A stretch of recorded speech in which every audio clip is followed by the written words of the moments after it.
We're the Harmons. We've been members of Northgate for the past 10 or 11 years. So we first were involved in a child sponsorship through our daughter, Dre, who asked to sponsor a Ugandan child. We chose to sponsor this little girl, and her name is Esther, who we've been making a difference in her life and within her family and her education and as she grows up.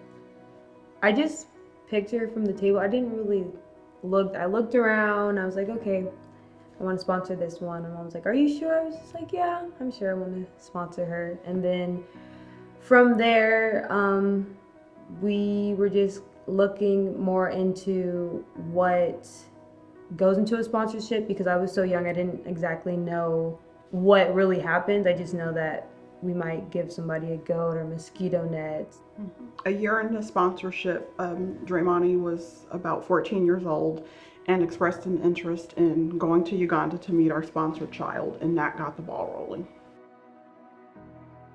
To me, it just made sense. I just think it was something I just thought of doing, not really having a purpose for it, just helping people.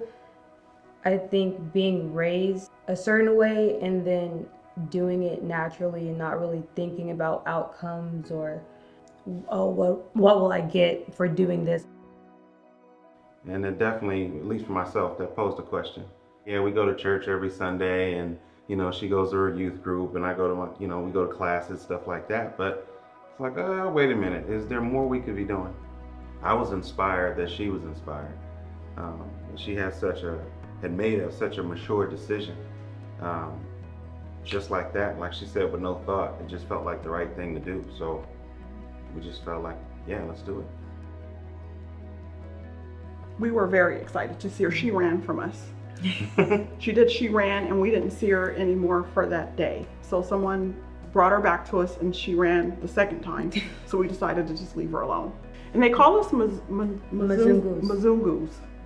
So they were just Mzungu, Mzungu. You hear them yelling, and some kids were running toward us and others were running away. But at the end of the trip, she gave us a hug, and that's when we realized that she was new to the program. She wasn't used to other people coming into the village.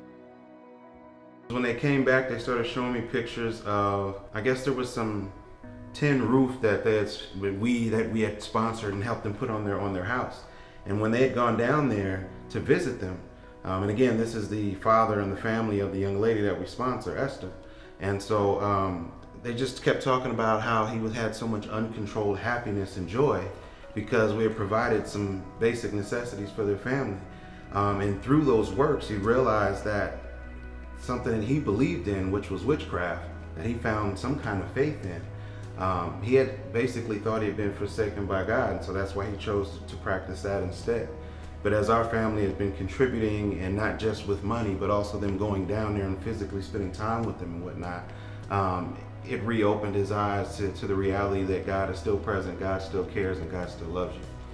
I mean, if you think about it, as strong as we believe in Christianity and whatnot here, we wouldn't leave that.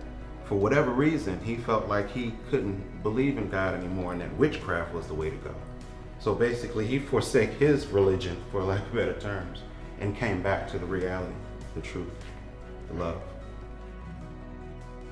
It was the last, one of the last days that we were in Uganda, and we visited the school, and the campus was just void of the joyful sounds that I'm used to coming from children. Just incredibly quiet. And that's when I turned to Dre and told her that we needed to do something to bring joy to these children and life to the school campus. And we decided at that moment that the playground is just the thing that they needed. When we come back in 2018 and we get off the bus, I'm just in awe of the play structures that are there. And soon after we're off the bus, the children come out of the classroom and they just flood the playground. You hear nothing but screaming, joyful noises, they're laughing, they're running, they're playing. And that just filled my heart with so much joy. and you really could feel God's presence there with these children. For a lot of these children, the playground is the only opportunity that they have to really be kids. When they're at home, they have responsibilities of fetching water, chores, taking care of younger siblings. So for them to have a time during the day when they're at school and they can run and play and be kids is just awesome. I want people to understand and to know that when you have a generous heart and you're living a generous life, God opens doors for you that would not have ordinarily been possible. God gives you enough to be as generous as you'd like to be.